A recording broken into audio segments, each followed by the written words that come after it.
guys, how's it going? So you might recognize where I'm at.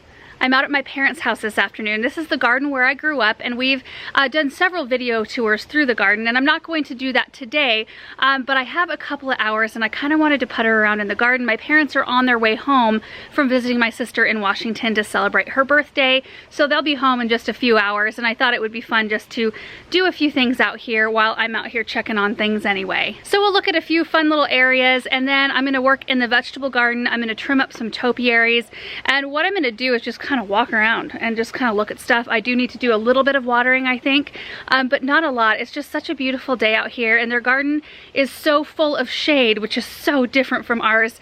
So even on a day where it's supposed to be 100 degrees like today, it's still really pleasant. And we have CS joining us, always. She loves to hang out. Where's your sister, CS? She's around here somewhere. So just as a point of reference, I'm going to show you just the front entrance of their garden, and I'm going to try to move the camera extra slow. I was noticing in our most recent cut flower garden video, I might have broken the stabilization in our camera again. I don't remember dropping it, but I do tend to drop things while I'm out in the garden, and then it wrecks the inside of the camera so that when I'm like panning around at things, it kind of shakes, and I don't know if it's like just pregnancy stomach, kind of feeling queasy anyway, but I was watching the footage back and I was like, whoa, I need to go so much slower or we need to replace our camera. So anyway, I will do my best. Anyway, this is the entrance right here. There's some stairs that lead down into another garden there. This is a terraced garden. Their home is situated on a hill, so there's multiple different layers, which is really fun because it creates some really nice rooms. And then as we swing this way, next to this gorgeous, this is a Twombly's Red Sentinel Maple. Oh, it's a beautiful Japanese maple. Anyway, the front of their home, and there's just beautiful little pockets that are fully grown, mature. Look at these guacamole hostas. Aren't those crazy? Succumbing a little bit to some summer heat with a little bit of burn on their tips, but still beautiful. And then it's always nice to have the sound of some running water. And then swinging this way, you can see the, I don't know what we call this. We call this the backyard. Can't remember what we used to call it. Anyway, this is the one where we hang out the most, actually. It's the one with the kind of the biggest section of grass, and we do a lot of croquet up here and that sort of thing because the deck where we congregate is right over here. So we do a lot of grilling out here, a lot of sitting and chatting and playing. So I did ask my mom, I said, you know what, I'm gonna be out at your house anyway. Are there any things that you would like me to do? So I think she said, you know what, you can cut the lettuce and go give it to the chickens, or the chard. I think the chard, we'll have to check it out. But we'll go do that. I'm gonna cut their corn stalks down and get them into nice bundles for her to put at the door here. I think she's getting ready to plant some fall crops. I've got to do some watering. I'm going to shape up a couple topiaries. I think that she was excited to ask me to do that. It's probably she trusted me with that shaping job. And then I can't remember what else. What else? I don't know. We'll find some things to do. It's just fun to get out of your normal space and do something different. We're gonna water first though, because I'm already seeing some coleus. It needs just a little bit of a drink. The watering here is actually very minimal. They water every 3 days, their containers, which is crazy because ours is such a, like almost a twice a day job. Because of the amount of shade in this garden, they can get away with just far less watering. So I'm gonna take care of the containers on the pillars and things like that. And I think that's what we'll do. I'll just move on to each task and I'll stop and share what I'm planning on doing and show you what I'm doing. So here we go. And this one hose reaches everything that I need to water, which is amazing. And I'm going to have to resist jumping in.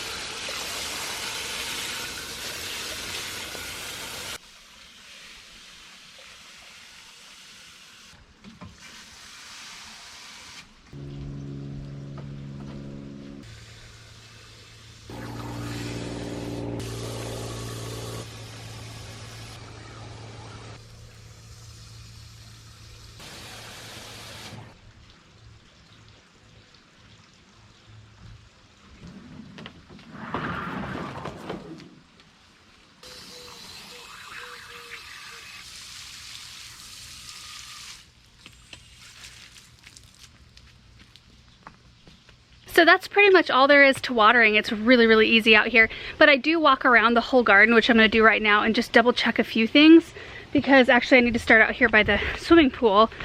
There's one urn that we actually set up on drip for them in a video a couple years ago that always wants to pop off. Like the emitter and the tubing aren't connected very well. So I'm gonna go double check that. So see, there's 4 containers actually. One of them's kind of in the shade right now, but it's this one right here that wants to always pop off. So I just gotta double check that it's not, I mean, it looks good. Doesn't look wilted or anything. See if it's still connected. Yep, everything looks good. And that's the thing about having a drip system. I mean, it's amazing, I love it, but you can't ignore it once they're set up. Like, you still need to go double check that they're working. I mean, we just dealt with an issue at our own house where one of our containers was plugged, the drip was. So we had to fix it before everything died. I've always loved this spot right here. There's a little row of spring snow crab apples. So they're a type of crabapple that bloom beautifully in the spring, huge white blooms, and they're sterile, so they have no crabapples. Nothing to make a mess in the fall, other than their leaves. Then there's some Annabelle hydrangeas, bishop's weed down here, which they've been able to keep in check. This has been here since we moved in 1990. It's been here. I used to have to cut it back when I was little. Okay, then over here, I usually check on fountains, the water level in fountains, and a couple of containers. That fountain looks good. I don't think that fountain's currently on, so I'm not gonna worry about it. Probably should worry about it a little bit. Double check. Oh yeah, it is on. I'm glad I checked. Bunch of junk plugging up the fountain water intake. Uh-oh. Oh crap. I just pulled the tubing down through it. Okay, hold on. Shoot. My mom even jokingly said, you could clean out all of our fountains. I told her, no, I'm not gonna do that, but now I gotta fix this one.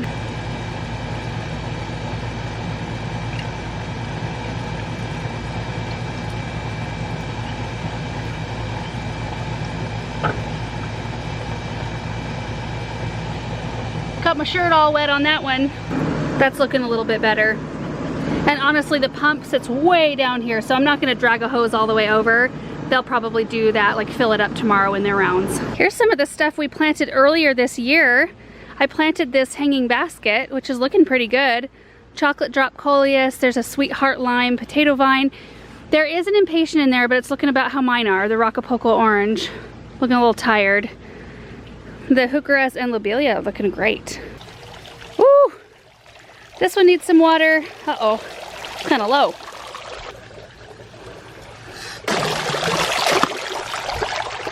I'm going to sit right here and watch the water level rise.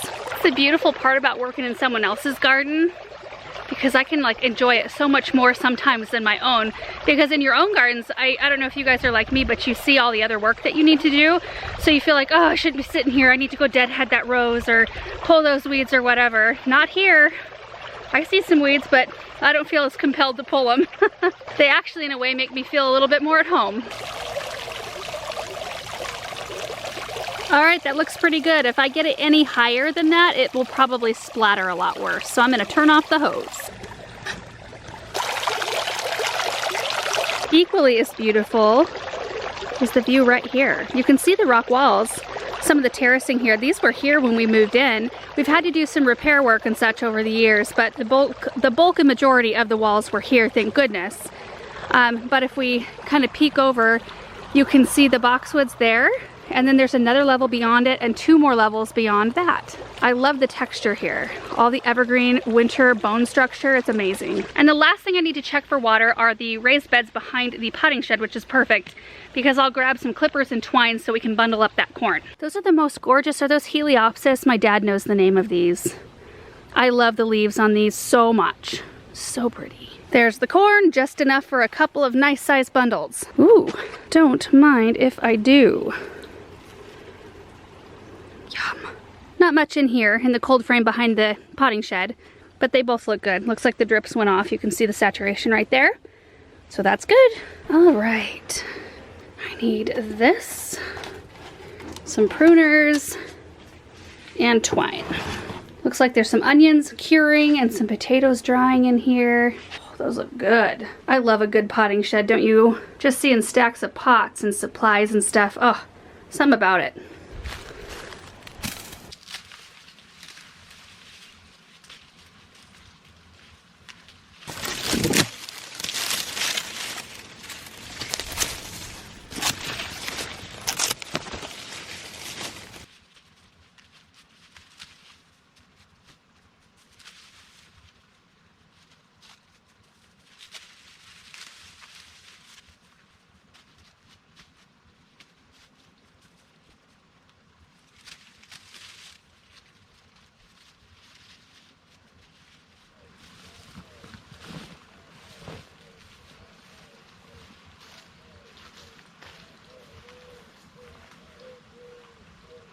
They look pretty good.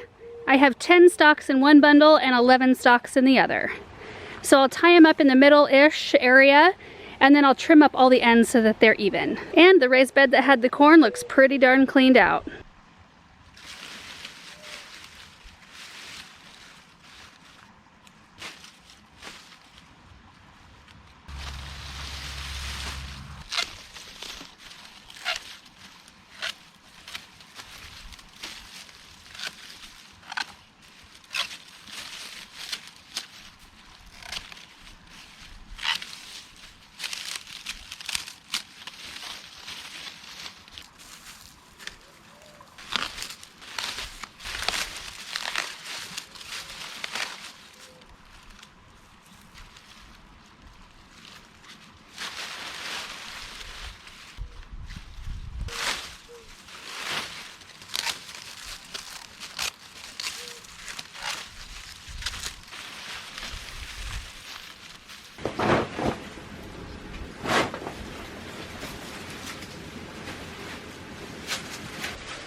Those look pretty darn good.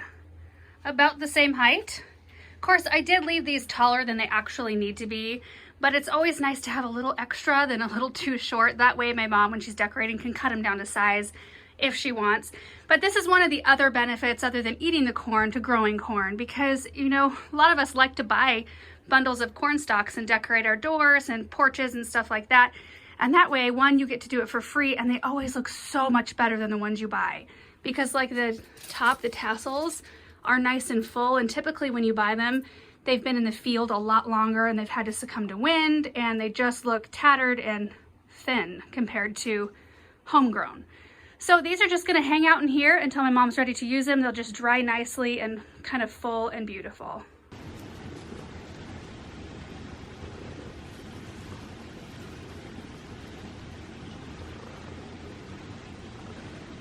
Next up is cutting back the Swiss chard and going and giving it to the chickens.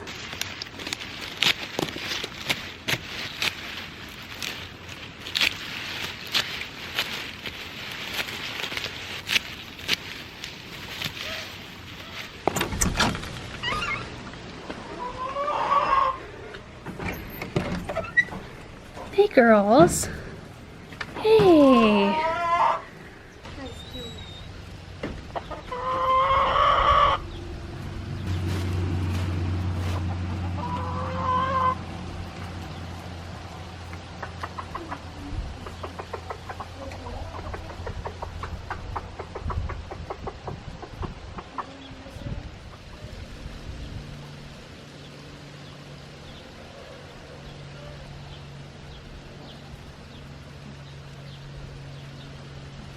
This is the best thing you can do with Swiss chard right here, in my opinion. All right, girls, see you later. Looks like your water and food levels are good. Now I need to go dump all of this corn excess in the pile.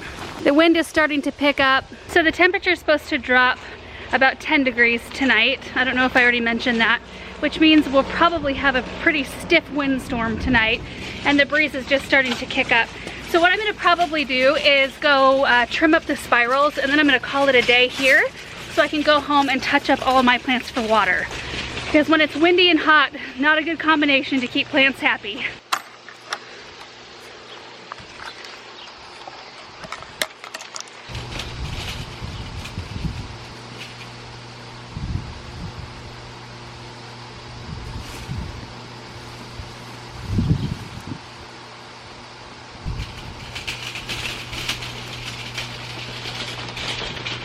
So this is what my mom has to trim up smaller hedges and topiaries.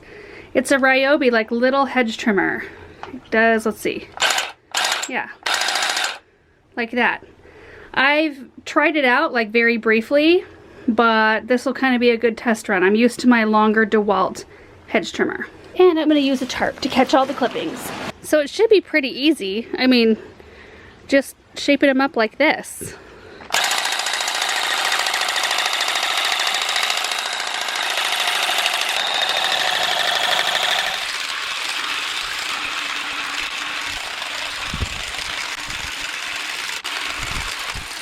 My goodness, that was a tough one to shape. And it's not perfect because it's got like some kind of thin areas. See, look at this. I mean, this should all be filled in, and it hopefully will eventually, but it's got kind of an oddball shape. It starts off really skinny at the bottom, and I barely trimmed anything off of that part, and then it gets thicker all the way up. So anyway, it looks better than it did, a little less woolly. You can kind of see the difference right there. All right, now we're gonna attack the one in the sunnier spot.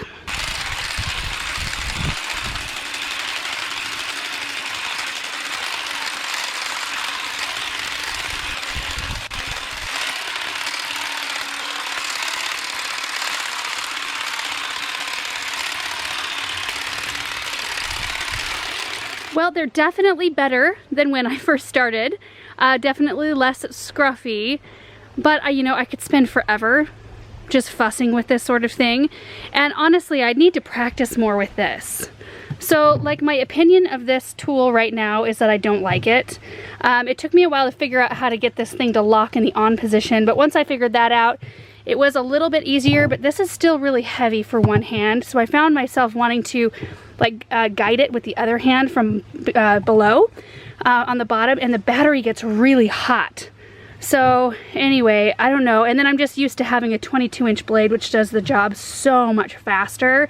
But my mom swears by this. She loves this tool. So it might be just a matter of getting used to something different. But my hand's totally asleep from gripping this thing.